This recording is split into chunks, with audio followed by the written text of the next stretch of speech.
There, on the brink of new frontier, where we weather the storms of our times. I write songs about why in my dear continent we spend as much time as we do harking back to the things that were done to us in the past, when, although they're incredibly valid, those sentiments, you know, there's also the argument for as much time to be put into finding our way out of this difficult situation.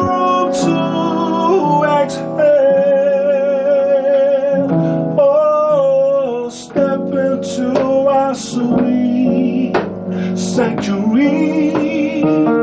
It's safe within.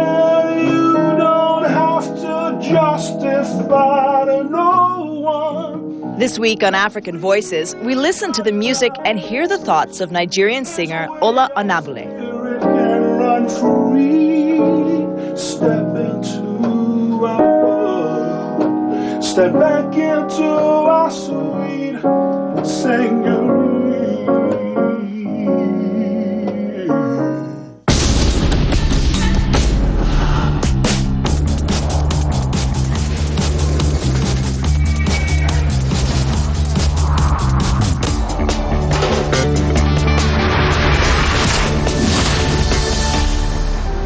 Ola Onabule sings a song from his latest album at a recording studio just north of London.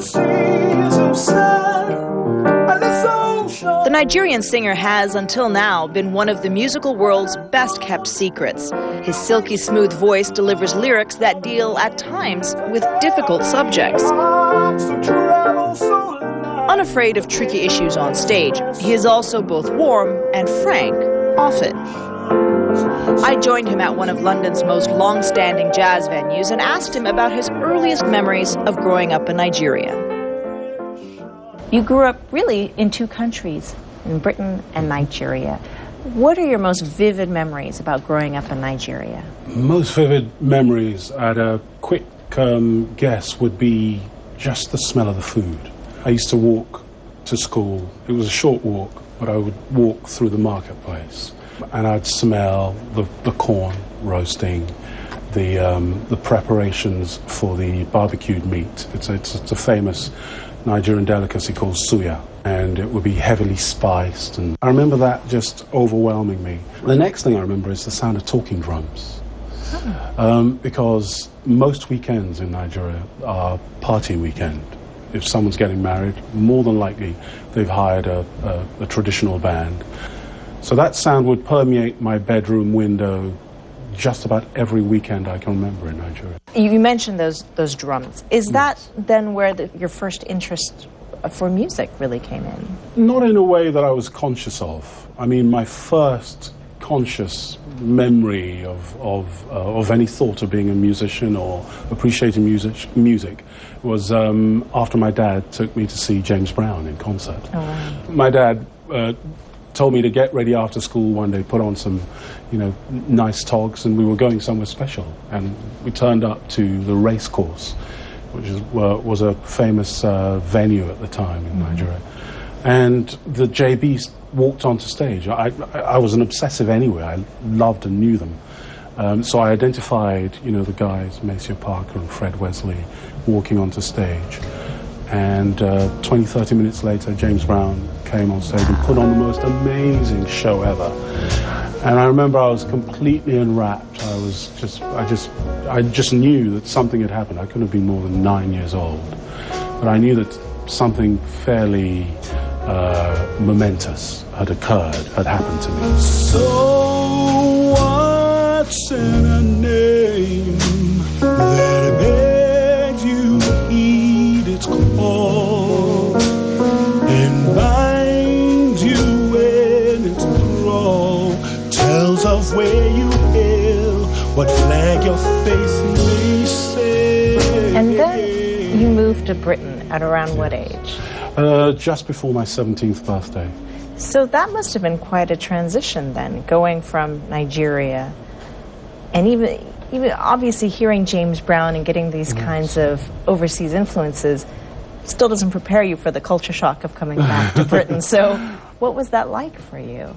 Just that. It was quite a mind shift, you know, trying to work out who I was. I think I spent a very long time working out where I fitted in the whole scheme of things.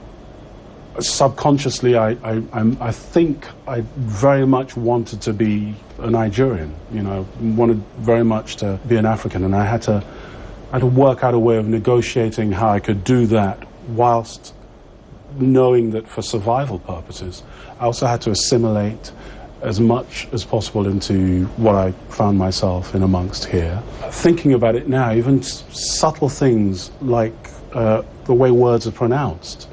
I remember working very hard at shifting, you know, where the emphasis lay, because it's Yoruba, which is you know, the language I speak, the Nigerian language I speak, is a very tonal language, and the emphases in words change in such a way that just by changing the emphasis of a certain consonant in a word, you actually change the meaning, sometimes to fairly dramatic or disastrous effects. And I found that that was something that's very difficult to transfer to the English language, because things are said the way they're said. So these were all things I remember battling with for the first couple of years, and just trying to work out who I was. Exhale with those who fear me. Weep with those who knew me by name, my true name. So when you finally decided, this is what I want to do, where did you begin? Serendipity kind of sorted that one out for me. I mean, not too far from here, Carnaby Street, I happened to be walking along one evening, and this wasn't quite when I dropped out of law school, and I was vocalizing to myself. I was humming and singing, whatever, and a chap sidled up alongside me, and you know, I thought, who's this guy? What does he want? And he said, "You're a singer, right?" And I said, "Well, I sing." He said, "What, you mean you're not a professional singer?" I said, "Not really."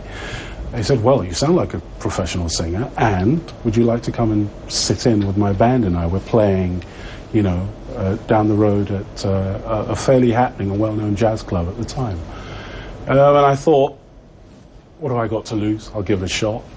I went along, and it happened to be with a collection of just about the finest jazz musicians in London today. I later came to realize how incredibly, you know, privileged I should have felt sitting in with these guys.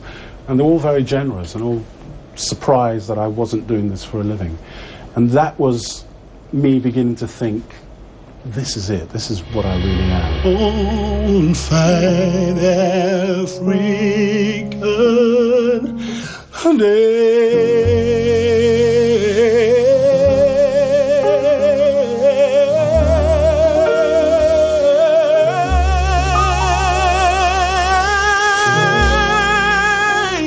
songs and a